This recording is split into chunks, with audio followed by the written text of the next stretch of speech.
ลองเพลงศาสตร์ฐานเนาะสบายดีพี่น้องลูกหลานคนลาวคนไทยอยู่ใส่กันแล้วแต่ที่หักหอมเสรีภาพและประชาธิปไตยทุกท่านยินดีต้อนรับทุกท่านเข้าสู่รายการเสียงประชาชนลาว Voice of the Lao People Welcome to everyone Bienvenue à toutes et à tous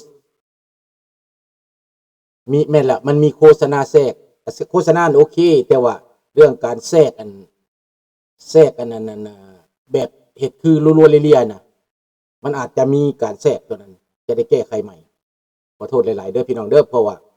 บางเถื่อมันก็มีความผิดพลาดในด้านเทคนิคบางเถื่อก็มีการแฮกเข้ามามันมีหลายแบบโลกเทคโนโลยีคู่มือนี่มันมีหลายแบบว่าซั่นไปบางเถื่อเฮาก็คลีนบ่หมดว่าซั่นไปคืนเช้าบ่หมดอาจจะเป็นเช่นนั้นก็ได้บ่ได้กวดคักนะเบื้องต้นมันม่วนอยู่แต่นานไปแล้วมันก็มีการแทรกเคยพบเคยพ้ออยู่เอาเข้าห้องเพลงศาสตร์นำกันเด้อพี่น้องเด้อศาสตร์ลาวตั้งแต่เดิมมาคืนซื่อลือซาอยู่ในอาซีศาสตร์ลาวผูกพันไมตรีความสามัคคีฮักห้อมกันหักศาสตร์หักปฏิเทาหักเจ้าปกกิจกิสาผู้มักความศาสนาแต่โบราณมาหักษาดินเด่นบ่ให้สัตว์ใดมาล้วนหาวีลบกวนญาติแย่งสิ่งเอาไปขึ้นเขามารู้วุ่นวายสู่จนตัวตายต้านทานศัตรูสวยเสือสู้เลือดเนื้อเสือเผาเพื่อนผู้กูเอาบันเทาถูกกันสบายดีทุกท่านเด้อบอกคำโฆษณาแหละเนาะปัดยันรบกวนนั่นพี่น้องเฮาเนาะมีโฆษณาเข้ามีโฆษณาเข้าก็ดีมันเป็นสปอนเซอร์เฮาเนาะรายได้ก็จากเขานั่นแหละพอมาได้ซื้อกาแฟพอได้ซื้อเครื่องซื้อของบัดนี้คอมพิวเตอร์ที่แล็ปท็อปที่ตัวเฮ็ดนี่นะมันเก่าหลายแล้วมัน7-8 ปีมาแล้วนะจะได้ซื้อความใหม่อีกบัดนี้แต่ถ้าสปอนเซอร์ลูกชายอยู่สิได้ซื้อใหม่ประมาณ 1,500 คอมพิวเตอร์ตัวนี้นะนั่นแหละมันอุปกรณ์มันก็ลุยเหียนไปเป็นคือกันเนาะเอาใส่ไปดนเนาะแต่ว่าข้ามโฆษณาบ่ได้นั่นแหละมีการโฆษณาก็ดีแล้วเนาะขอบใจหลายๆเด้อ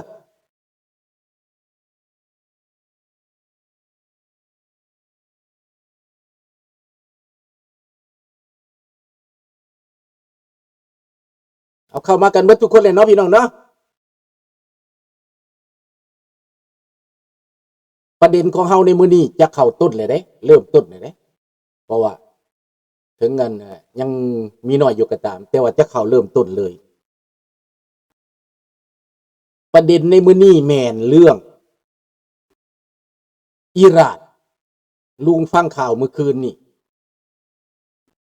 11 โมง 12 โมงกลางคืนถ้าถ้ำออกข่าวไล่สดอยู่อเมริกามันอาจจะบ่ดึกสำข้าพเจ้าแต่ข้าพเจ้านี่ดึกเนาะ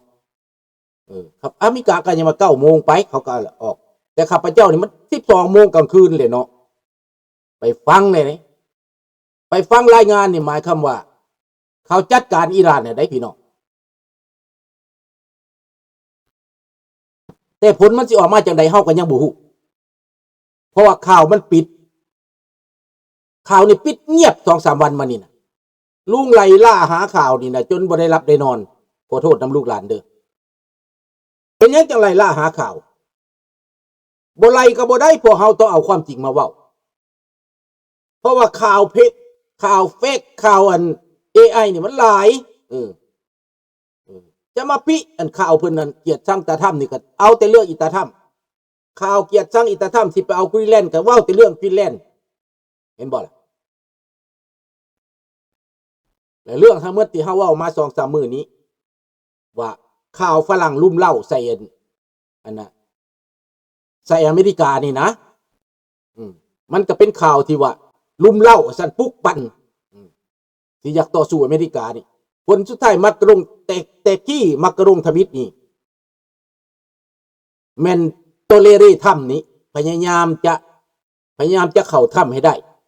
เห็นบทผู้ใดเห็นบทตอนหนึ่งมาอเมริกาตอนหนึ่งมากอดกันนะมากรุงกับถ้ำนี่กอดกันกอดกันเป็นผู้บ่าวกับผู้สาวพุ่นแหละมากรุงกับถ้ำนะแต่ในตอนนี้ฝรั่งเศสนี่ยุยงให้มากรุงนี่สู่ตะถ้ำบาดนี้พวกหัวเก่าๆทั้งหลายนะเรื่องของมันจังมีการทกเถียงกันระหว่างคนลาวในฝรั่งเศสกับคนลาวในต่างประเทศนี่นะมันเถียงกันอยู่แบบนี้คนลาวที่โปรฝรั่งเศสในฝรั่งเศสก็คือว่าฝรั่งเศสถึกแต่ในสายตาของเฮาแล้วฝรั่งสิเอาตัวใดมาสู่เฮาก็เบิ่งอยู่ได้สุดท้ายยั่วให้เยอรมันแตกคอกับอเมริกาได้พี่น้องแต่ว่าปรากฏว่าเยอรมันถอยเมิร์กถอยแบบบ่มีปีไม่คุยถอยออกจากเขาห้องว่าคือสิฮู้ว่าคือสิแม่นอเมริกาบีบเยอรมันเพราะว่าทหารอเมริกาสิถอนออกจากเยอรมันมันจะเป็นจังซั่นอีตาทำแล้วต้องขู่ว่าขอสิถอนทหารออกเมื่อจังถอยได้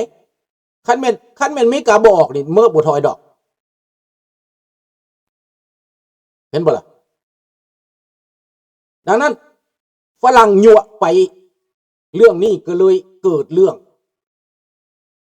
ตาเมิกถอยจากเขาห้องว่ากรุ๊ปดีวอลงแต่หั่นนะทหารอาสาสมัครที่จะเอาทหารเข้าไปยูเครนหั่นนะถอยออกจากหั่นว่าซั่นออกมาประกาศถอยอันนี้ก็เป็นข่าวแบบจริงหรือบ่จริงก็ไปเบิ่งเอาเนาะว่าเป็นหยังมันจะเป็นจังซั่นเบื้องต้นนี่เป็นลุยเป็นมันกันมีฝรั่งเศสมีอังกฤษมีเยอรมัน3ประเทศนี่เป็นหลักแล้วปรากฏว่าเยอรมันถอนขั้นถอนจังซี่มันก็แปลว่าหักหลังฝรั่งแล้วนี่นะแปลว่าหักหลังฝรั่งได้นี่ได้เยอรมันหักหลังฝรั่งวันนี้ฝรั่งเบิดทางไปเบิดทางหิด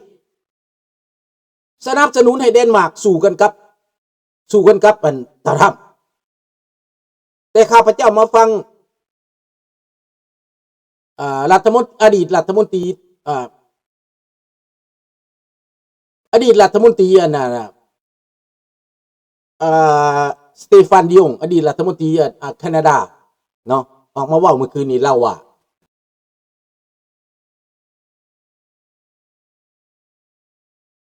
อันน่ะระวังเด้อผู้วงสัญราชเจ้าสุยากันเก่งเลยได้คนลาวนั่นเด้อคอยฮู้จักได้ว่าเจ้าเป็นไผได้เจ้ายาเด้อบ่ได้ปากดีดอกเจ้าอยากว่าอะไรเจ้าก็เว้าที่เจ้ามีอำนาจเจ้าก็เว้าไปเด้อผู้วงเด้อแต่บัดที่เจ้าบ่มีอำนาจและเจ้าสมาตัวหนึ่งเด้อบอกเท่านั้นแหละแล้วอย่าสิห้องให้ได้ฮอดเวลานั้นแหละดังนั้นในเมื่อว่าฝรั่งนี้เราว่าเทียดยังก็อย่าในที่สุดอเมริกาเขาอยากไปตั้งค่ายอยู่หั่นเดนมาร์กมันก็จะต้องได้ต่อรองยอมให้เขาเฮ็ดนั่นแหละแบบปณิประนอมกันหั่นน่ะมันเป็นไปบ่ได้สิเฮ็ดสงครามระหว่างอเมริกากับเดนมาร์กหั่นน่ะกับนอร์เวย์บ่กับนอร์เวย์นอร์เวย์เดนมาร์กเลยเนาะเดนมาร์กเดนมาร์กลืมกับเดนมาร์กนะมันเป็นไปบ่ได้เราก็ว่ารัฐมนตรีแคนาดาได้นี่แล้วเพราะว่าแคนาดานี่ก็บ่ได้ต้านเรื่องนี้ได้เพราะว่าคันบ่มีอเมริกานะแคนาดาก็บ่ปลอดภัยได้บ่ปลอดภัยนี่เรื่องของมันเพราะว่าเดี๋ยวนี้มรสุมใหญ่ที่สุดที่มันยากกันเราอันนี้รัฐมนตรีต่างประเทศอดีตรัฐมนตรีต่างประเทศแคนาดาได้นี่สเตฟานดิองครับเจ้าฟังคืนนี้เราเว้านะเพราะว่าจีนกับรัสเซียนี่เขาร่วมหัวกันอยู่ในหันอยู่แล้วมันแม่นความตะถ้ำนั่นแหละ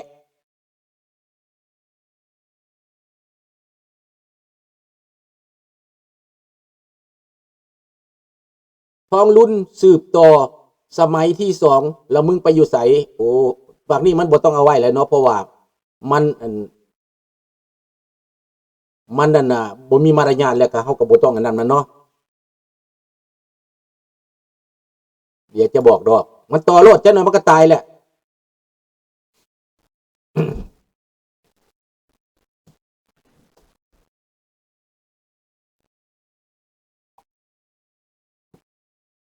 บาทนี่พี่น้อง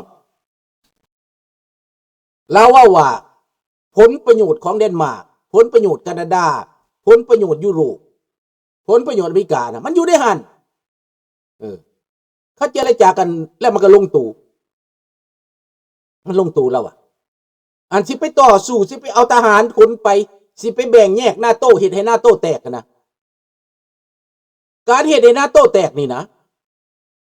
แม่นฝรั่งเศสเยอรมันได้เสียได้อังกฤษเขาแตกอยู่แล้วเขาไปแล้วแปลว่าคันสิว่าแล้วนาโต้แตกนะมันบ่ได้เป็นผลดีต่อพวกกันเยอรมันบ่ได้เป็นผลดีต่อฝรั่งเศสได้ฝรั่งเศสบ่มีปัญญาปกป้องรัสเซียดอกบ่มีปัญญาสู้กับรัสเซียอันนี้เว้าแจ้งเลยเด้อแต่ว่าเฮาจะบ่โฟกัสตัวนั้นมื้อวานนี้เฮาได้เถียงกันแล้วเรื่องนี้กับพี่น้องอยู่เมืองฝรั่งเศสที่เห็นต่างเนาะเฮาได้เถียงกันแล้ว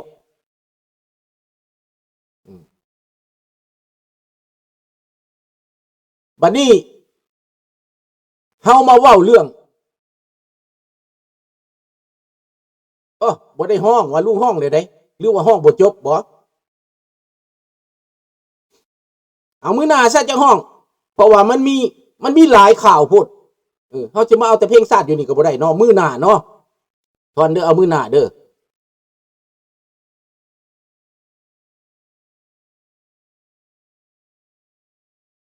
ดังนั้นพี่น้องมันมีหลายแนวอยากเว้าพูดมื้อนี้น่ะเนาะในเมื่อว่าฝรั่งเศสนี่นะเฮาได้เถียงกันเมื่อวานนี้แล้วข้าพเจ้าจะบ่เอามาเว้าต่อมื้อนี้ให้ฝรั่งเศสเขาเป็นเองให้เขาเป็นไปเขาเกิดขึ้นเองเขาเกิดวิบัติในการเมืองเขาเองเพราะว่าเขาสิจัดการมากรุงคันเขาจัดการมากรุงแล้วแปลว่าซ้ายก็มาหรือขวาก็มาแหละฝรั่งเศสเป็นนั่นแหละ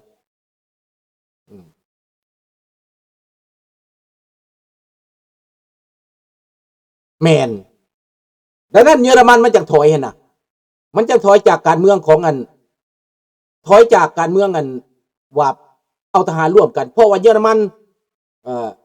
บ่อยากเว้าต่อจะจำเป็นต้องได้เว้าเนาะจำเป็นต้องได้เว้า